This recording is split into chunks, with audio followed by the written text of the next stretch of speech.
hidden room in a large mansion in Martinsville. I said, what is that for? That was for where the slaves were kept overnight. That was where our ancestors protected the slaves. They were Quakers, and they were many religious organizations protected the slaves and the Underground Railroad, and so it came through and went all the way up into Canada from before the Civil War.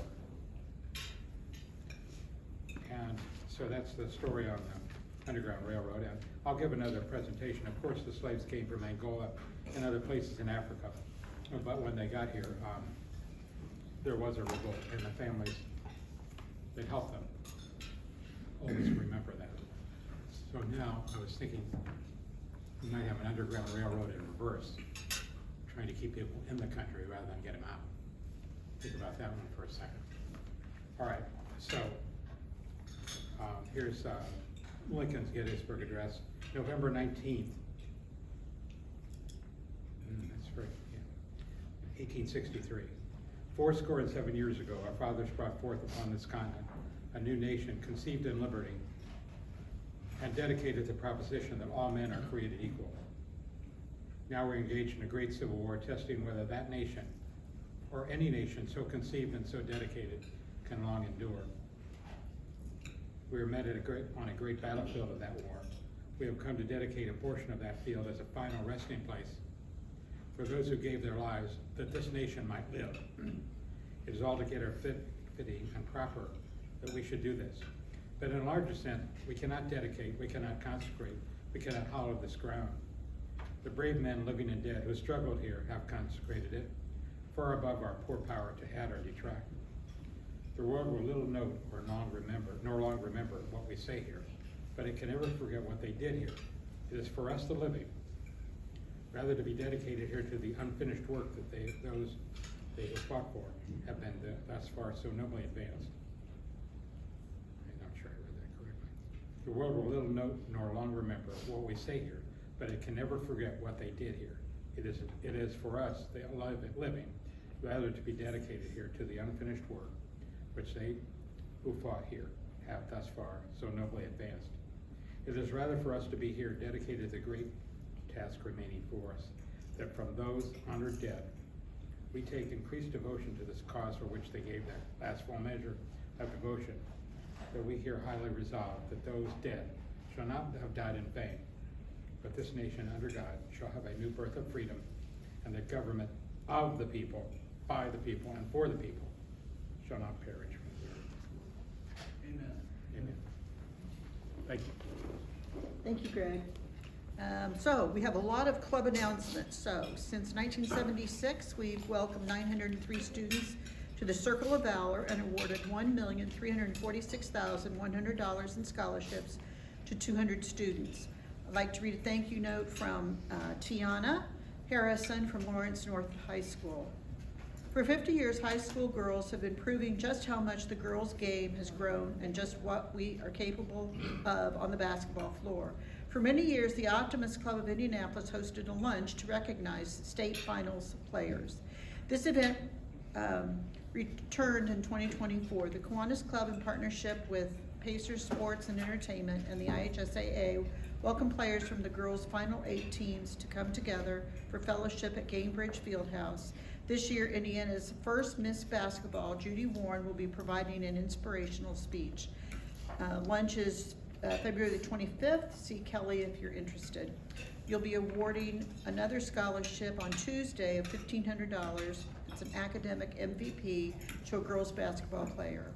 During the 3rd annual Kiwanis Day of Giving on Tuesday, the 25th of February, Kiwanis across the globe will gather online to raise $100,000 to reach 45,000 kids. Y25, $2.25 is enough to make a difference in one child's life through the Kiwanis Children's Fund. Our foundation provides a $1,000 annual gift, and we have several generous members who further that impact with individual gifts. If you go to indykiwanis.org, you can see our upcoming events. We've got a social supper on the Tuesday, March the 4th at Oakley's. It's on the northwest side of Indianapolis. Please RSVP by Monday, so I can let the restaurant know how many are coming. We'll have Zoom meetings March 6th and the 13th. On the 10th is lunch at Iozo's. Please RSVP Roger back there. On Saturday the 22nd of March is Indiana District Mid-Year Conference at the Renaissance Indianapolis North in Carmel. The keynote speaker is from the Indiana Youth Institute. On March 27th is the 79th Annual IHSAA Boys Basketball Finals at Gingrich Fieldhouse. Will we present the Jim Mills Academic MVP Memorial Scholarship to a Marion County player. This event is open to Kiwanians and guests to attend. It will not be a primo this year, but instead at the entry field pavilion of the field house where boys teams will be practicing that day. Do you want to read the Yeah, no, I've got the card. Let me see if I can read her. Oh, everybody prints these just read days the because bottom. they're Just young. read the bottom part. Okay, thank you so much for this opportunity. It is a blessing in so many ways, and I will always carry it in my heart. Thank you for caring, believing, and being supportive. You are truly the best. So that's from Tiana. Okay. All right, time for the Legion of Honor Awards. Mary, can I ask one question? If we wanted to contribute to the Children's Fund, did Kelly already put that online so we know how to do it directly? Yeah, The Children's Fund? You can just go to Kiwanis International Children's Fund and pull up some links, but it's also in the newsletter, but I'll work with you and show you how to get to it. Thank you. Mhm. Good opportunity this year. Okay, you want me over here or here? I'll bring them to you. Okay, so, Legion of Honor. The success of Kiwanis results from strong and active service of thousands of Kiwanis Club members. And today we get to applaud and recognize the privilege of having Legion of Honor awards here today. So I call upon your names and accept your certificate and pin. I'd welcome you to share a brief I'm a Kiwanian because memory. So Trent, both of these people are on Zoom. Trent Cowles, who was the Career Award recipient, and Karen Burns, also a Career Award recipient. Anything to share, both of you, why you became a Kiwanian? Trent? Well, I'm glad I dialed in. I didn't know this was happening today, so thanks for the Yeah. invitation. Kiwanis has been part of my life since I was born. My granddad and my father were both Kiwanis Club presidents in my hometown in Scottsburg, Indiana. And so I became familiar with it at a very young age. And then when I graduated from college in 1992, I joined my local Scottsburg Kiwanis Club down in southern Indiana, and then joined the Kiwanis Club of Indianapolis, I believe, in 1999, or around 2000.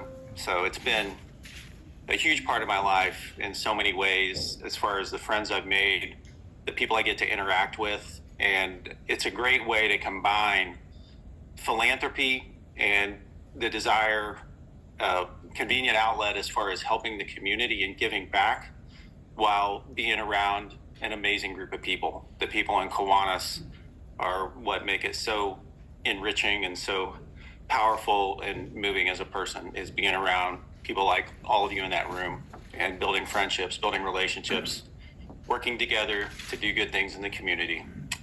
So thank you for allowing me to be part of the club. Thank you, Trent.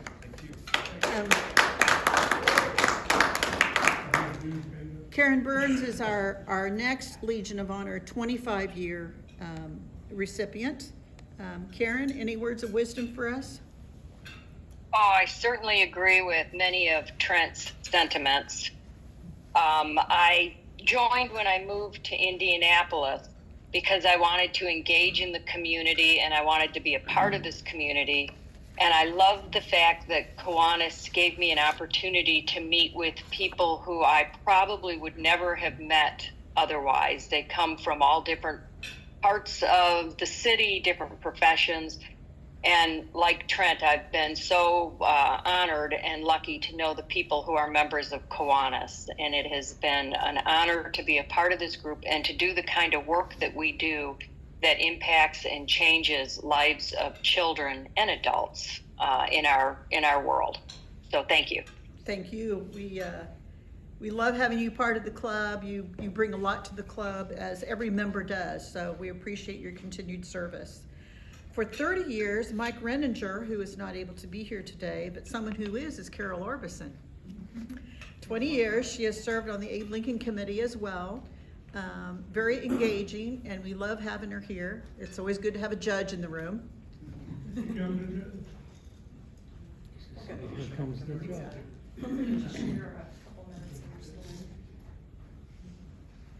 Anything you'd like to share about why you're a Kiwanian and why you continue to be a Kiwanian?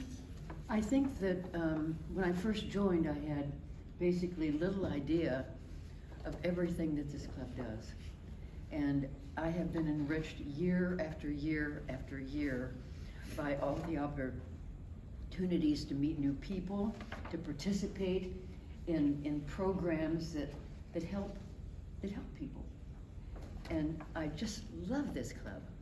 And the members that I've come to know over these years, they're very important to me and a part of my life. And I thank all of you for this opportunity. Great, thank you so much for continuing to serve. For our 35 years, both of these could not be here today. Kay Millar, she does come to the social suppers ever so often, and Andy Marshall, who was club president in 1999. 40 years, past board member and football chair, Abe Lincoln Committee member, Bill Du Bois.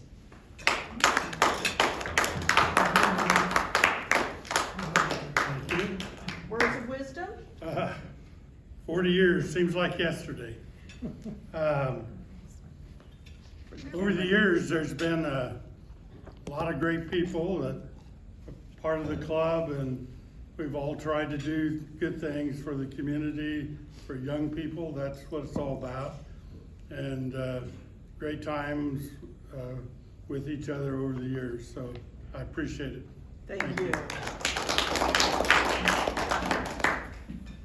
Now, we know Larry Barrett has been here forever. It's been 50 years. Come on up, Larry. 50 years. He was club president in 1996, executive director of Indy, Kiwanis International Foundation in 1994. Thank you, Larry, for all you do. Thanks. So, memories of Kiwanis. Well, first of all, when I joined in '73, I had to wait to join. At that time, we had a rule that you could only have 2 people in each category. And I was in the saving loan business, and I had to wait till somebody resigned before I could join the club. Wow. And Frank Little at First Indiana was president of First Indiana then. He resigned because of other obligations, and I was able to take his place. And then Dick Muir and I were the only 2 in the saving loan business. But I've enjoyed Kiwanis. I actually spent 9 years after I retired working at Kiwanis International Foundation. And you just get out of Kiwanis what you put into it. It's I've built a lot of friendships. All my friends are former Kiwanians. I've enjoyed it. Good job. Thanks for what you do. I'd like to mention that when I joined the Indianapolis Kiwanis Club, my 2 sponsors were Tom Dunham and Larry Barrett. So thanks to Larry for getting me into the club in '99. Yeah, Trent. Not sure if you get the credit or the blame. Yeah, well, Larry certainly has helped shape this club to the club it is now, and we thank you so much for that, as well as the foundation. Yes, thank you. Okay, perfect attendance. We have people who come all the time. Members maintain good attendance by staying engaged with the club and fulfilling our mission. They attend meetings of our club or another club, board meetings, committee meetings, district international meetings, SLP meetings, fundraisers, service projects, and we could go on and on. These members are receiving another year of attendance recognition and will receive, upon request, a numbered tab for their Kiwanis pin, along with voucher and 1 free meal here at the Kiwanis Club. So, here we go. Tom Eubank, 48 years. Chuck Cotterman, 13 years. Bill Du Bois, 11 years. Are we giving them now or later? I'm just gonna pass them out to you. Okay. Steve Farrow, 10 years. Roger Cummings, 9 years. Carol Orbison, 8 years. Graham Honecker, 6 years. Thank you so much. Laura Holloway, 4. Art Kodruff, 2. Greg Silver, 2. And me, 2. Okay, and for those who were not attending at the meeting, Tom Dunham, Lou Drexler, Mary Marsh, Trina Raudebush, Wendy Paddock, and Dave Young. So, we've got a lot of people who are engaged, and because of all of our engagement, we've got a great club, and we do so much for young people. Right now, I would like to introduce Travis Tester and Monica Mala, recipients of a grant from the Kiwanis Club. Could you please come up and share with us your organization and what the grant was used for? Thank you. Yeah, absolutely. Well, thank you for being here. Like she said, I'm with my colleague, Monica Mala, who's our Chief Operating Officer. I am our Chief Development Communications Officer, and we're an organization called Foster Success. And we support teens and young adults transitioning out of the foster care system. And we are a statewide organization. We are the only statewide organization that really is supporting this population, which we often refer to as the forgotten population. When people think of foster care, you immediately think of small kids or shelters. A lot of people aren't thinking of these young adults. Our population ranges from ages 14 to 26. They can qualify for a lot of our programs as long as they have been in care 1 day at the age of 14 and beyond. We are an organization that also administers state contracts in Indiana. So we have multiple contracts with DCS to help one of our largest programs, meaning the education training voucher. And essentially what it does, it helps pay for their post-secondary education and training. So 4-year degrees, 2-year degrees, trades, certificates, certifications. We can help them do that alongside them getting one-to-one coaching. But what you all are going to help make a difference in is our program called Credit Build. Foster Success works in 5 impact areas: educational success, workforce readiness, health and well-being, financial empowerment, and youth engagement. And then there are a multitude of programs within those impact areas. Credit Build is obviously in our financial empowerment impact area. It's one of our financial literacy programs. These young people that we support, we had the honor to support over 1,100 young people across programs this past year. And with Credit Build, it is exactly what it sounds like. We are helping these young people build their credit so that they can actually be successful in life. Most of our young people who come to us have never had the privilege of having adult supports. They come often with significant trauma. They may be unhoused, they may be without a vehicle, they may be in a shelter. It ranges based on their experience. And one of the things that we have found with our young people that sadly happens more often than we want to think or imagine is that there is theft identity with these young people. And it often starts with biological family. Biological family may be getting behind in utilities, right? Your utilities are shut off, and then there are these astronomical fees to get to take care of that, turn it back on. What happens is then these young people, their social security numbers are used to help with that. So when they are then in care, they come out of care assuming they have a clean slate. And then ultimately they find out it is catastrophic. Therefore, they cannot get an apartment, they cannot get a vehicle, they cannot do these things. And then, as one would imagine, this becomes a vicious cycle, and it just starts to snowball. So what we're able to do is help these young people rebuild credit or build invisible credit. So Credit Build is, and to give you a little bit of data, because I think it's important to understand where these young people are coming. An average income of an 18-year-old exiting foster care, what do you think that their average income is at 18 years old coming out of care? You're pretty close. It's $14,000. That is opposed to their Indiana peers who are not coming out of care. Theirs is $32,000. So this is well below the 150% federal poverty rate.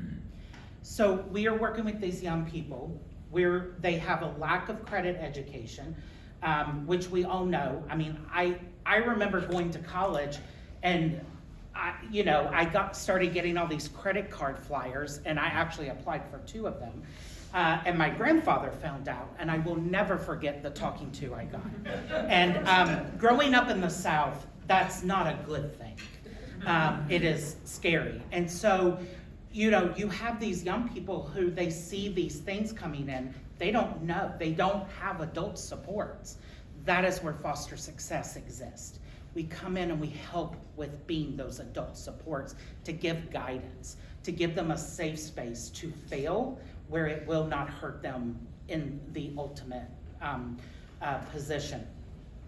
They, by the age of 18, I was talking about identity theft. 15% of these young people will have had identity theft by 18. We have a young person that was going through this program, and he had roommates.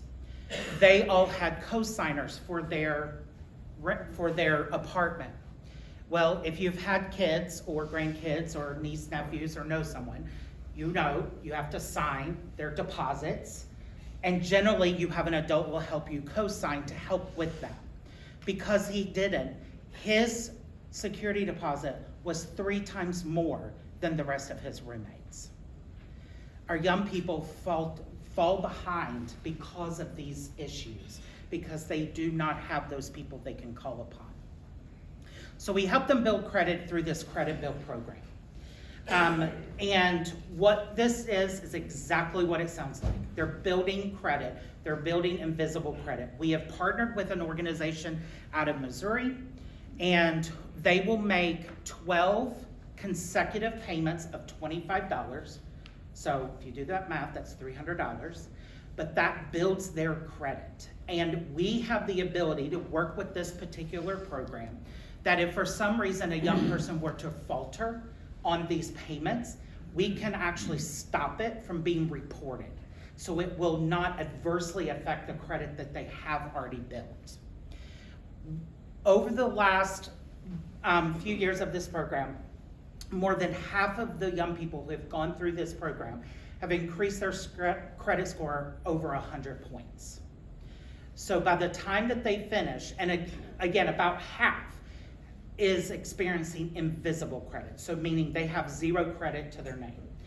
They are leaving the program with a $300 savings that they have now made those payments. They can take that money or they can continue to keep it in this savings. But they are leaving that particular program with anywhere between a 650 and a 750 credit score. This opens doors that we can't even imagine for them. It allows some to maybe actually be housed. They can get an apartment. It allows them to buy a vehicle so they can get good and promising paying jobs. It allows them to become more self-sufficient. In our mission, we say that we hear, support, and empower teens and young adults transitioning out of foster care on their journey to self-sufficiency. That is our goal. When they age out of our programs at the age of 26, we want them to be self-sufficient in financial literacy, in advocacy, in self-advocating, in education. Because when they do, they are then active, engaged citizens of our communities throughout the state of Indiana. And that's our goal for them. So this program is doing great work, and it can't happen without organizations like Kiwanis, and we're just extremely grateful. Thank you. Well, we're glad we found you. We're able to help you with this. You can also We give appreciate Mike it. Halstead help for me. Yeah? Yeah, he's a member, so find him. Oh, we know Yeah, him I bet well. you You do. want to let everyone know that. We Oh know yeah, him we well. brought you little books in the back, because everyone likes a nice little book. If you don't like it, don't take it. Thank you so much. It's It's another great organization that uses our money for good things for children. And I wasn't raised in foster care. I can't even imagine what they go through. So if we can help, we're glad to do that. And we're glad you were here to share some of the things that Are these our funds kids- are going through. Mary, are these kids on Medicaid? Do they have health? Yes, sir. And so it's so important for this, for you to let the governor know what you're doing, I would think. We're at the State House every week. I know. Good, excellent. And also the new credit reporting does exclude medical bills, thanks to Yes. President Biden. That was one of his last things. That should help as well. That we wholeheartedly believe that'll help them a lot. So thank you. Thank you. Now it's time for our speaker. I would like to introduce OYEA Board Chair, Eric Holler. He's a graduate from IU, where he earned a BA with a double major in philosophy and political science. Eric, Hi, welcome. thank you for having me. I'm glad to be here. I was telling Laura I was first introduced to Kiwanis back in high school as a member of my Key Club, so been familiar, and I'm from Terre Haute originally, so very familiar with the organization and glad to be back. Yeah, thanks so much for having us today. OYEA, or OYEA, however you'd like to pronounce it, is short for Outdoor Youth Exploration Academy. How we got started really begins with my neighbor, Abraham Joe King. He is an avid outdoorsman and began fishing with 11 fishing and hunting trips all over the state, the region, even into Canada, going back into the early 80s. And around that time, through their travels, they found that they were having an impact on local youth and teaching. And so unofficially in 1988, they started the Outdoor Youth Exploration Group, and were just ad hoc helping as they would see people, and they really thought that as things were building, they really thought that they could establish something. So in 2000, we officially were established as a local nonprofit. We have our local building, which is right around 39th in Keystone, just north of here. And that was established as the Dirty Dozen Fishing Club for those 12. That's what they called themselves. But our nonprofit was established in 2000. Really, our goal and mission is to get more youth outside and outdoors into activities from inside, whether that be fishing, hunting, conservation, nature, helping around the community. And so yeah, started in 2000, we'll be 25 this year. Luckily, as of the end of last year, we've served roughly 8,000 youth over those past 25 years, and has increased a lot, especially over the last few years. I know last year was right around 600, the year before a little over 400, and then the year before right around 300, so we've really seen a lot of growth. But our main goal is what we have been doing is establishing programs and events to get underprivileged and minority children outdoors into these activities for more enriching environments, education, and really what it has done is we've seen an impact not only in their schoolwork but their lives. And as we know in this day and age, when we can get young people away from a screen when we need to, that's always beneficial.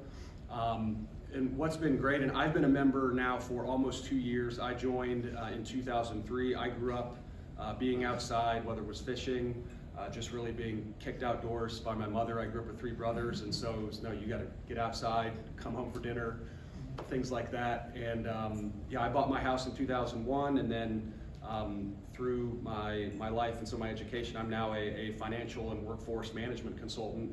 And as I got to know my neighbor, we were talking fishing and things outside, and he's like, hey, you have to come to a meeting, you have to see what we're about.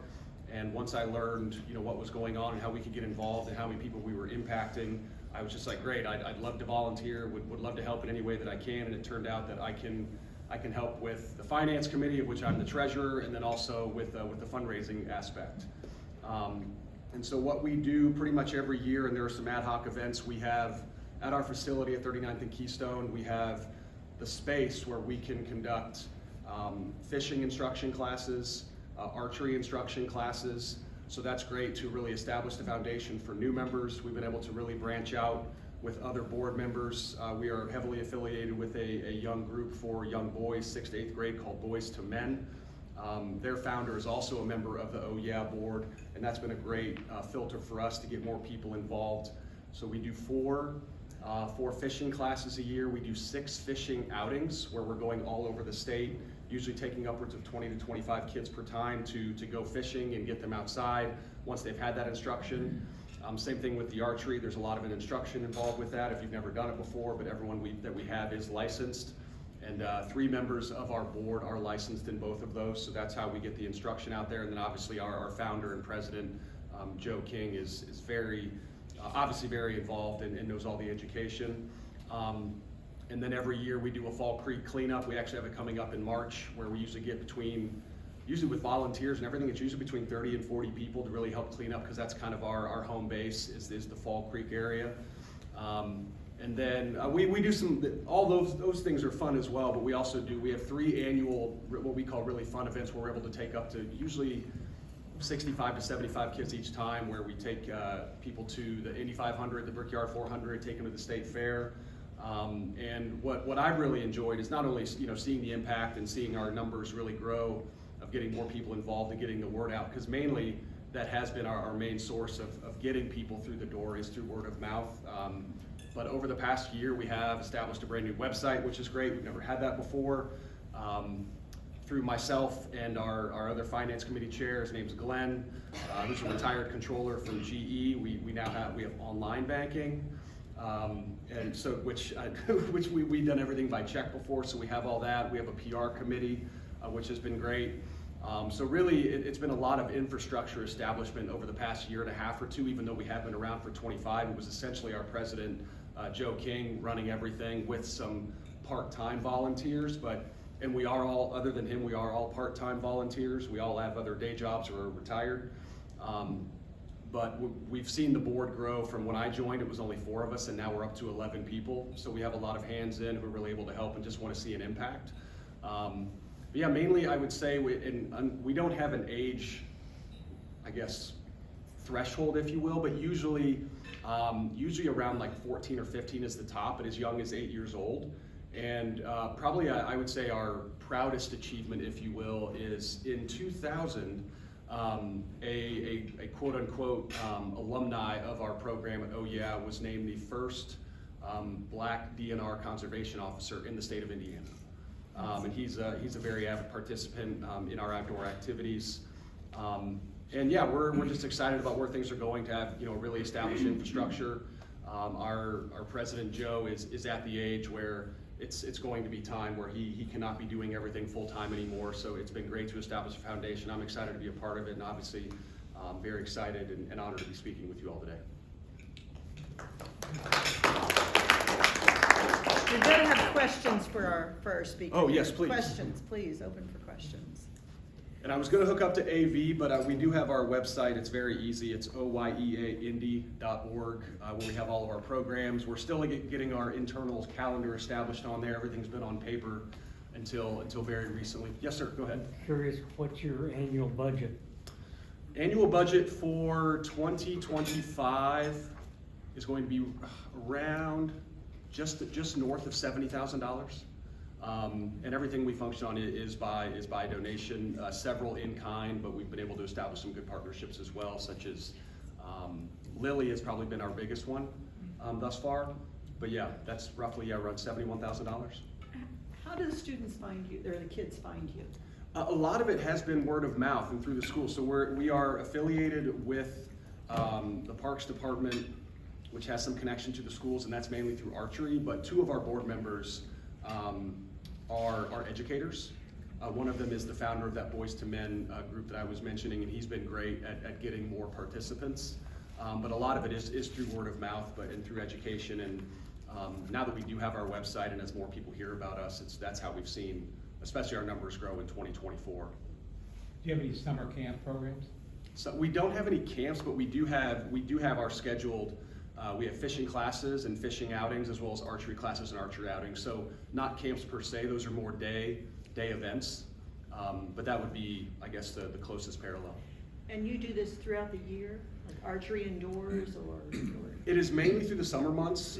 So all of the fishing classes can and do happen year round. We have found, like, we used to schedule them, but as we've seen more need pop up, it's something that we can create and schedule within our building, as needed, because we do have our building. But then obviously the outings and excursions, such as the nature walks, And then we do a conservation trip to Goose Pond every year. Those are all happening outside. Where's that? What's that? Goose Pond. Goose Pond, I have to, actually, I need to look it up on the map. Fantastic. Yeah, that's where we do, that is more of like just a nature walk. There's not really an activity, it's just to get, people outside. And It's get a them to see- huge job. Yeah.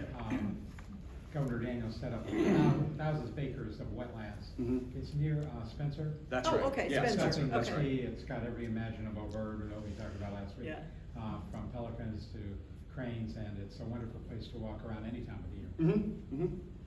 So it's both indoors and outdoors. I'd say the bulk of our activities, obviously with, like the races and the state fair outings that we do, and then going fishing and things like that. That's all happening during the summer, but we do have the ability to do things inside year round.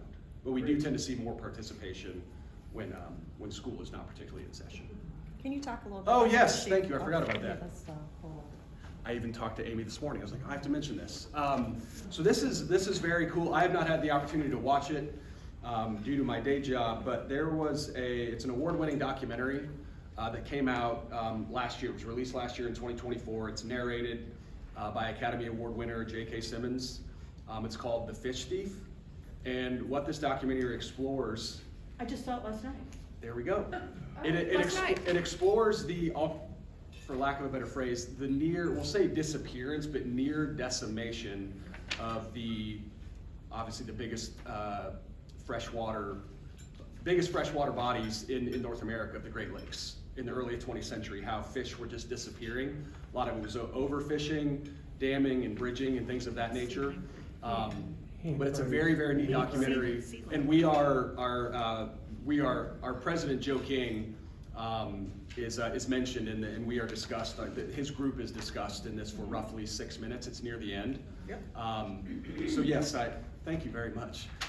So yes, this was just released. It's available on Amazon Prime. And yeah, we found it very exciting that he was not only referenced, but there's also some discussion in there, but also narrated again by an Academy Award winner. So. And we'll send the link out to everyone who wants to watch it. Yes, ma'am. Are there volunteer opportunities? Absolutely, absolutely. So we specifically for, and I can send this info to Kelly, but we specifically with our Fall Creek cleanup that we do, and we don't have a quote unquote member type of situation. We have our board of directors, but everything we do is based on volunteers, and we'll always take new ones. So definitely for that. And then we're always looking for volunteers for quote unquote chaperones when we go to these races every year and things of that nature. But any type, if somebody wants to become involved, it's very easy. All of our contact information is on our website. So yes, always looking for volunteers because that's what all of us who are directly affiliated are. Yes. Can you tell us a favorite memory that you have being involved, favorite moment that you can remember? I would say, so I got invited, so obviously I know my neighbor, but when he's like, hey, you need to come to a meeting, and then that was right before the Brickyard 400 that year, and I'm a race fan anyway, and he's like, hey, do you want to come? And I'm like, yes, and I would say, who I consider myself who was very fortunate to grow up privileged, to see the excitement to be at something that this huge group of kids never fathomed. They know it's in their backyard. Some of them do, some of them don't. But just to be excited and be around that many people, and just how grateful they were to be doing something that they weren't accustomed to doing. And then I go to fishing classes when I can. I guess the joy you see to see someone learn something new that they never fathomed learning before. That happens every single time. So just to be able to give back, I guess, really just time. And even if it's just a small, anecdote here and there, giving words of encouragement, it's been well worth it. And I'm just glad because when I joined, I didn't really know, admittedly, what was going on, but we've done, especially Joe, but through word of mouth, we've been able to really establish a great infrastructure and have a solid board and have great attendance at meetings, and people who are who weren't affiliated with the outdoors or had no interest in the outdoors before, but just really want to get more kids involved, because again, most of the kids who are involved are minority, underprivileged. A bulk of them are on reduced or free lunch programs, single parent homes. So to get them involved with something with other things that are more constructive, and then aiding in not only in their education but their life as well, I guess overall. But those little moments like that you try and lock back here and remember. Do you think the fishing context emphasizes how important it is to have clean water? Yeah, absolutely. In our world. Yeah, I would think so. Yes. Yeah, because it's. Dovetails with that, Yeah, it's because we know that's on the decline, unfortunately. So absolutely. These kids can be aware of that. Maybe they can do something to help. Yeah, and that's more near and dear to my heart. I grew up fishing. It's almost like a shack, but myself and 8 of my cousins, we own a fishing. We call it a cabin. It's kind of a cabin. You can sleep there, but you can't drive there up in Canada. And so that's kind of what I grew up on, and that's how I was first drawn to it. But now I don't fish near as much as I used to, just trying to help as many kids as we can and get more people involved and get the word out. Yes, Eric, ma'am. do you do anything at Eagle Creek? Not right now, but that would be a great opportunity. You know, there, Yeah. as far as an in. I do personally, but I know our group does not currently. You know, being that large of a Mhm. natural space inside the city limits, seems like a. Yeah, I'll have to bring that up. I don't think there would be any. I wouldn't think there'd be any limitations, but we have perfectly enough schedules lined. We have our monthly board meeting this evening, so that's something I can bring up for sure. And there's an Audubon group that goes out and goes into nature every week out there. There's opportunities that I think these kids would like at the Ornithology Center, and also there's another wildlife center. I mean, you know, it all dovetails. It's all one big circle. Thank you. Eric, thank you so much. Thank you very much. We appreciate you. Appreciate you having me. Just so you know, we'll be donating in your honor to Mary Rigg Neighborhood Center, a thriving community resource in Southwest Indianapolis. It provides youth enrichment services, including after-school and summer day camp programming, supports families seeking help, hope, and better opportunities. So thank you very much, Thank you very much. for coming. And as you know, I always have to have a dad joke, so here goes. How do moths swim? They use the butterfly stroke. And we are adjourned.